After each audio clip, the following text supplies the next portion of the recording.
ഈ ചോദ്യം UDFന്റെ കൺവീനർ അടൂർ പ്രകാശിനോടാണ് ചോദിക്കേണ്ടത്. ആരാണപ്പ എന്ന ചോദ്യം അടൂർ പ്രകാശിനോടാണ് ചോദിക്കേണ്ടത്. അവിടെ നിന്ന് കിട്ടുന്ന ഉത്തരം മതിയാകാതെ വന്നാൽ ഡൽഹിയിൽ സോണിയാഗാന്ധിയുടെ വീട്ടിൽ പോയിട്ട് ചോദിക്കണം ഈ ചോദ്യം. അതാണ് ചോദിക്കേണ്ടത്.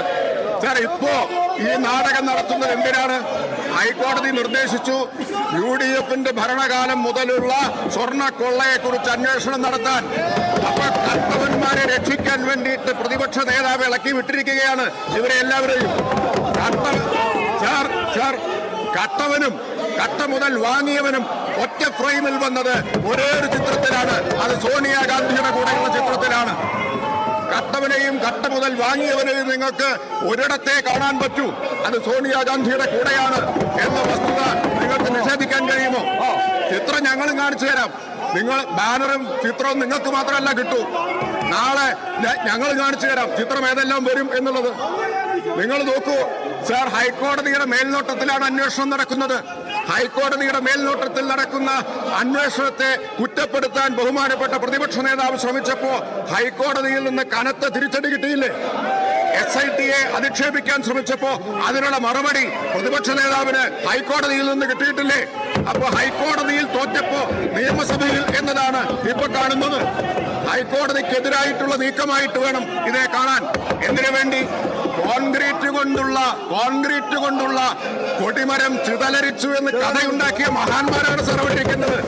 കോൺക്രീറ്റ് കൊടിമരത്തിന് ചെതലരിച്ചെന്നും പറഞ്ഞ് ആ സ്വർണ്ണ പൂശിയ കൊടിമരം കട്ട അതിന് നേതൃത്വം കൊടുത്ത മഹാന്മാരെ സംരക്ഷിക്കാനാണ് ഇപ്പൊ ഇറങ്ങിയിരിക്കുന്നത്. ഇതെല്ലാം ആളുകളൊന്ന് അറിയട്ടെ. നിങ്ങളിപ്പോ ഒരു പാരഡി പാട്ട് പാടി നടക്കുന്നുണ്ടല്ലോ. അവസാനം നിങ്ങളെല്ലാം ഇപ്പൊ സംരക്ഷിക്കാൻ ശ്രമിക്കുന്ന യഥാർത്ഥ പ്രതികൾ അവരകപ്പെടുന്ന ഒരു ദിവസം വരും. അന്നേക്ക് പാടാൻ ഞങ്ങളൊരു പാട്ട് ബാക്കി വെച്ചിട്ടുണ്ട് എന്ന് പ്രതിപക്ഷ നേതാവ് മനസ്സിലാക്കിക്കൊള്ളണം. സാർ, ഇവിടെ ഇടതുപക്ഷം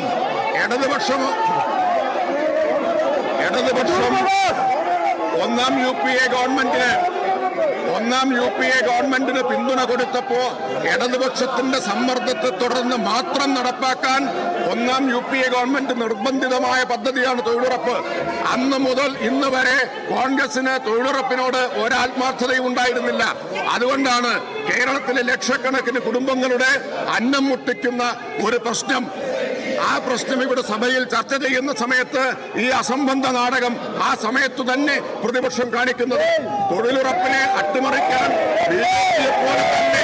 BJPയെ പോലെ തന്നെ ശ്രമിച്ചിട്ടുള്ളവരാണ് കോൺഗ്രസും എന്ന് നമുക്ക് എല്ലാവർക്കും അറിയാവുന്ന കാര്യമാണ് സാർ.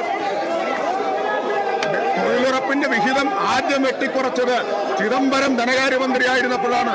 ഇടതുപക്ഷത്തിന്റെ പിന്തുണയില്ലാത്ത രണ്ടാം UPA ഗവൺമെന്റിന്റെ കാലത്താണ് തൊഴിലുറപ്പിന്റെ വിഹിതം ആദ്യമായി വെട്ടിക്കുറച്ചിട്ടുള്ളത്. മഹാത്മാഗാന്ധിയുടെ പേരിലുള്ള തൊഴിലുറപ്പ് പദ്ധതി അട്ടിമറിച്ചതിനെതിരായിട്ടുള്ള സബ്മിഷൻ വരുമ്പോ വേറൊരു ഗാന്ധിയെ രക്ഷിക്കാൻ വേണ്ടിയിട്ട് ഇവിടെ സഭയിൽ ഇറങ്ങിയിരിക്കുകയാണ്. ഇവർക്ക് മഹാത്മാഗാന്ധിയേക്കാൾ വലിയത് മറ്റൊരു ഗാന്ധിയാണ്. ആ ഗാന്ധിയെ രക്ഷിക്കാൻ വേണ്ടിയിട്ടാണ് ഇറങ്ങിയിട്ടുള്ളത്. ഞാൻ എന്റെ വിശദമായ മറുപടി മേശപ്പുറത്ത് വയ്ക്കുകയാണ്.